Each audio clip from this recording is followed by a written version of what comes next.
Welcome to the latest episode of the Target Practice Podcast with Charlie Jewett and Bobby Alford. This show is for insurance agents who are ready to earn more target premium by growing their practices. In addition, Charlie and Bobby will share strategies on how you can elevate your business and provide an exceptional customer experience. Now here are your hosts, Charlie and Bobby.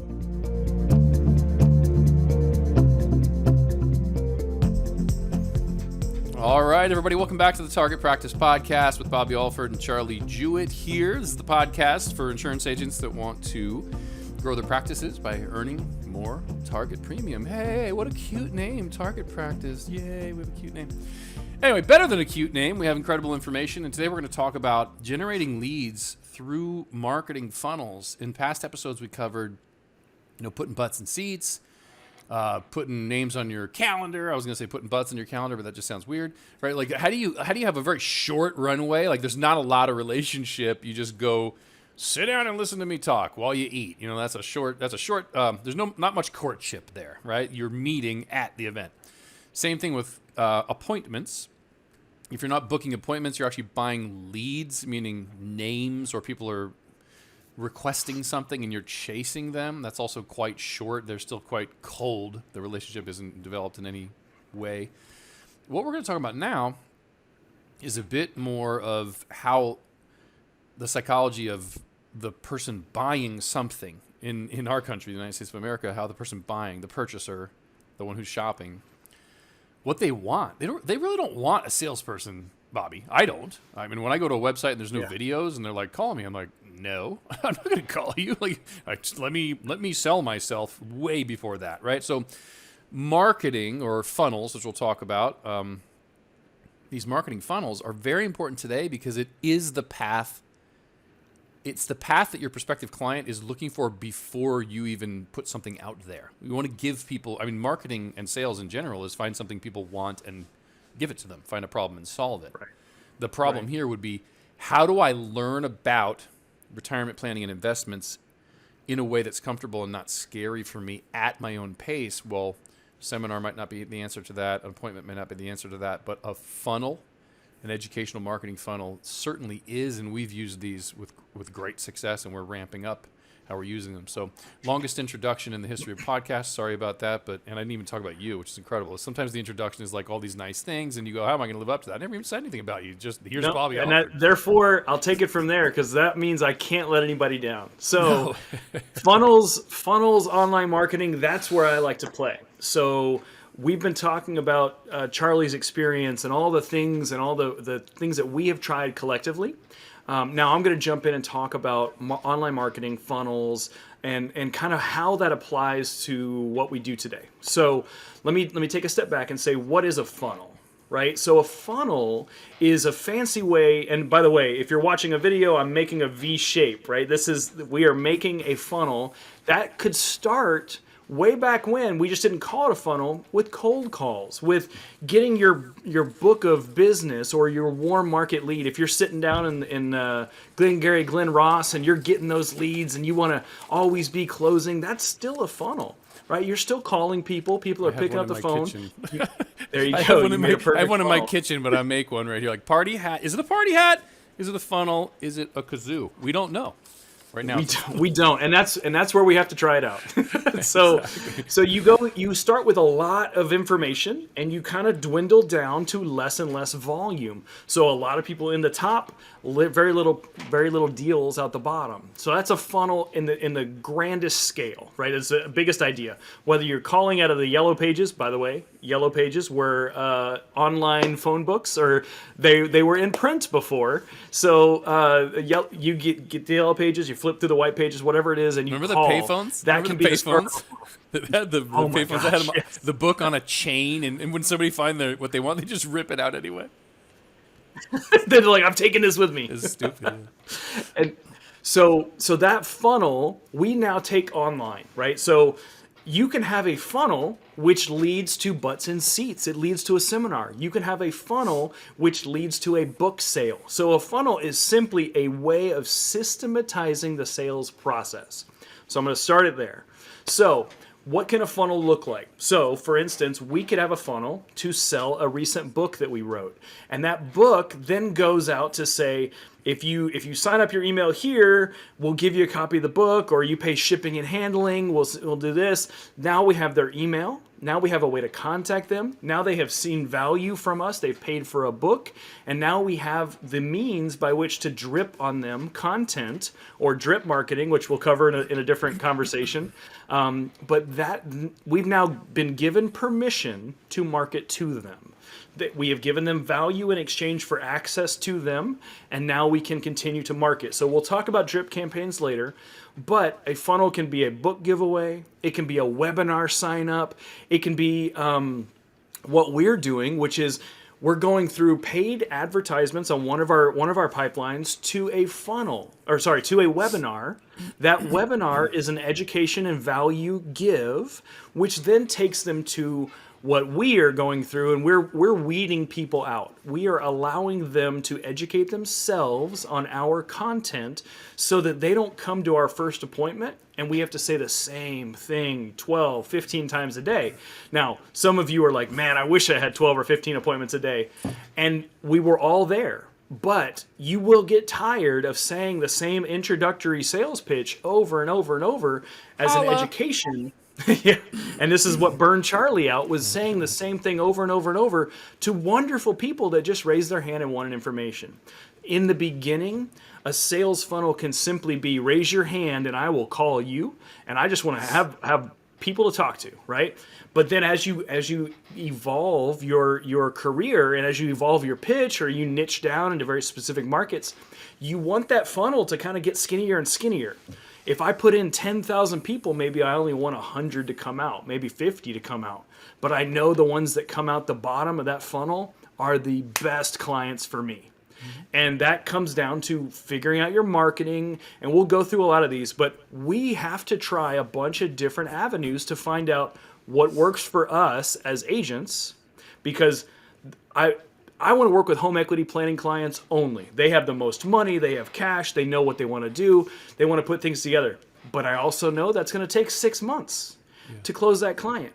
So if that becomes my niche, perfect. We build funnels accordingly. If you want to work with retiring law enforcement, we have somebody in our team that does that. Only works with law enforcement that are within 5 years of retirement. That is their very specific criteria. And as you build your funnel, you're going to educate yourself along the way of who you want to talk to, and your marketing, which needs to be shaped around the entire funnel, will be more specific. So that's the overview of funnels, and I'll make sure I'm staying on point because I know we want to keep these concise and helpful. Yeah. Charlie, what other aspects of funnels do you think would be good for the audience to hear about? Well, first, just so you understand, like when we talked about putting butts in seats, it's actually a funnel that you pay a company to run. They send out 10,000 to 15,000 mailers. Not everyone opens them, so the number gets smaller. Some people open them over the trash, don't read them, or look at it real quick, don't really find it interesting, right? They send, and that's not wrong in marketing. We're looking for the person that it happens to be thinking about this, and when they see your ad, they go, wait a minute, perfect timing, right? Yep. So the amount of people that end up registering and say they're going to show up to the restaurant, and then who shows up, it's lower number, right? You have 30 a night, and then you end up with 20, and then you're channeling. Many of us would do three workshops, pay $10,000 or $12,000, and only end up with 2 clients, 3 clients, 4 clients. None of us, well, maybe there's some rock star out there, but I don't even want to be that rock star. You pay $12,000 to make 60 or whatever it is. So that's a funnel. A podcast, a show, is a funnel. There has never been a day, I can go look at how many people download my podcast. There's never been a day where that many people called me, right? It's always lower number, lower number, lower number, lower number. So what we're talking about is how do you build the trail of nuts, right, that your client is enjoying safely. The nut is close to them, and you want them to eat out of your hand? The nut is close to them, and you're really far away with a smile on your face, right? And eventually if all goes well, they're eating nuts out of your hand because you are safe, and it is safe for this squirrel or whatever. You know what I mean? In my analogy, it's actually not mine. It's Dean Jackson's. Thank you, Dean Jackson. Incredible marketer. But talk about funnels. That's actually a great point, and something that we have learned. Like, I've called them funnels, but they're just sales processes, guys. So whether it's a podcast, whether it's phone calls, whether it's a webinar, it doesn't matter. The goal here and what human nature is in today's society is I want to educate myself, and then I will seek you out once I feel comfortable with you. And so we've all experienced this, right? You walk into JCPenney's or Macy's. Is Penny's even around anymore? I don't know. You walk into Macy's and the person, and you're looking for a belt. Let's say it's a random thing. You just know you want a belt. And the salesperson walks up and says, "Hey, can I help you?" Immediate response, "No, I'm good." Even though you need help because you know what you're looking for, but your immediate response is, "No, I'm good." I'm good. And that is just how we are wired nowadays. We only want to approach and ask for help and look for more information once we feel comfortable with that person or that industry or that product. And so and speaking specifically to Charlie's podcast, where we have gotten with this is the clients that go through and binge and dive into his content come out some of the most educated clients you will ever have. And they come out and they say, "I want this and this and this, and then here's what I have. Go ahead and optimize it." And we're like, "Okay." And we make it better, and we take all the ingredients and we make an amazing meal, right? But they know, they've already binged. They know who we are, they know what we do, and they know how we can make their lives better before they ever pick up a Calendly link or a phone and call us. And so that is in and of itself a funnel.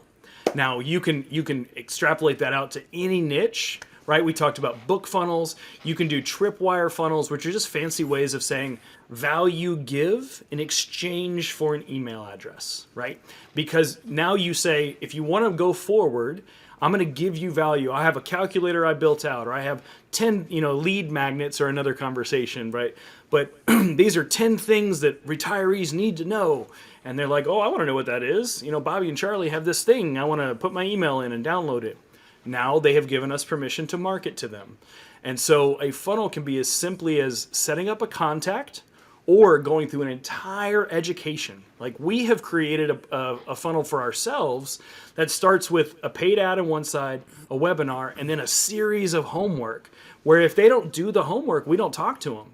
So we're weeding them out on purpose so that the people that come through and get all the way onto our calendars, we've done the fact finder, they know what we're doing, they know what we're about, and all we can do is make it better because they've decided to go forward with that information with us. Yep.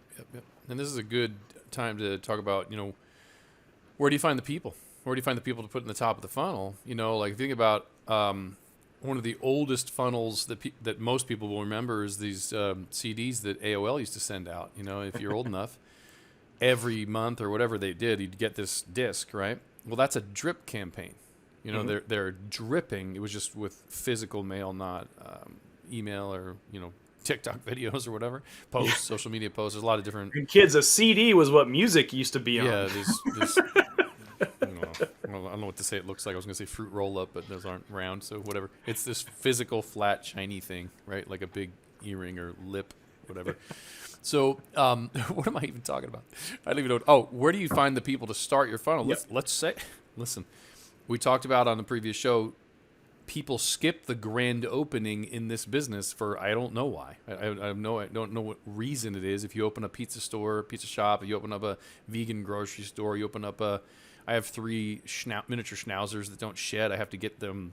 They have to go to the beauty salon, and cut their hair. It's $1 million every time. It's horrible, right? But like, you open a shop that cuts dog hair, right? You tell people there'd be nothing you'd be embarrassed about. Starting your own business is like something to be proud of, like especially, and if you're in the business of offering financial advice, come on. So one of the things you can do with your own, or you take our 52-week, financial tips campaign or whatever, you go like, well, let me start with the people I know. Say, listen, I'm opening up a retirement planning and financial services company. The way we try to be the most comfortable, incredible company that gives the most, differentiate ourselves from Edward Jones, Merrill Lynch, Morgan Stanley, whatevs. The way we're trying to be different is by offering education. I have 52 weeks of financial tips. Can I have permission to send them to you? Would it be helpful with no pressure and doesn't cost anything to just listen? I went out and found the top minds on finance, like people that no one will debate, like that have challenged the industry, and there's no one that will even try to argue with them anymore. Can I send you a condensed version of the best information, 52 little nuggets over the next year? If you listen to the way I'm talking, which is marketing, by the way, words, the way you put them in, what order you put them in, which ones you choose, you try to say something you already know they're going to want, right? So I'm marketing and selling as I'm asking the question. By the way, questions are probably the most powerful marketing and sales tool on the planet, right? You could start with just your warm market. Why would you not?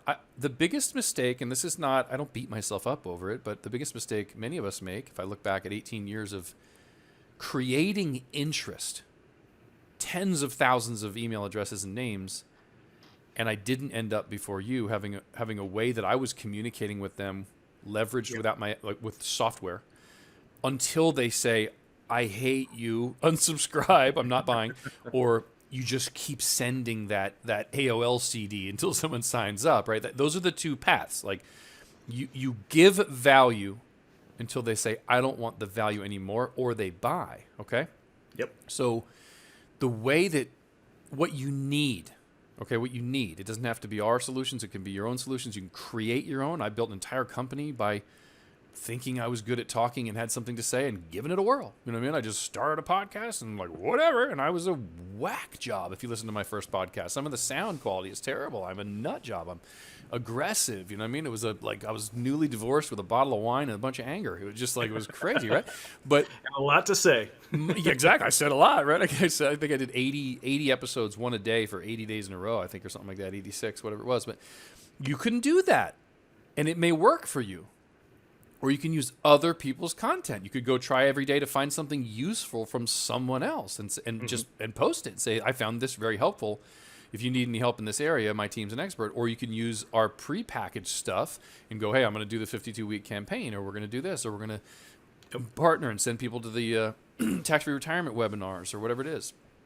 The key is most people don't have anything. Like, after someone says yes, and I don't mean yes, I'll buy from you. After someone says, I want to know more, what will they get forever without you having to do the work of calling every week? What are they getting from a leveraged software solution? Yeah, and a lot of these are systems that people don't have. If you have these systems, they can be optimized no matter where you are. If you're Russell Brunson or all these great marketers out there, if you're one of those, it can still be. Frank Kern, you can still optimize. They launch a new product every few months. For us, if you are new to the industry, you may not have content. And like we said in the last episode, you have more time than money, right? And that if you have time, you can aggregate content. You can create your own. On our team, we're building a business in a box where a new agent can plug in, talk to our marketing team, figure out their niche, and go. We think that the warm market world that we all started in, we all start with friends and family, we all start talking to people, you figure out this industry is for you, that is the beginning. That's the minor leagues. You start there. We are in lockstep with you have to be able to scale your business. And the way to do that is not through friends and family. It is through marketing. And that's where we differentiate ourselves. We figure out which funnels work, which webinars work, what lead magnets work. And we figure it out for each niche. We help our agents do that. And then we go through the process of developing that with them. So I'm going to leave it there. I think we'll wrap up funnels now. We'll go through specific funnels and context as we go forward. But for now, that is what a funnel is, and that's how you can start generating. And then we'll work about getting the top of the funnel and what the bottom looks like on later episodes. Sound good? That sounds awesome. All right. We'll I'm Bobby Alford. He's Charlie Jewett. Thank you very much.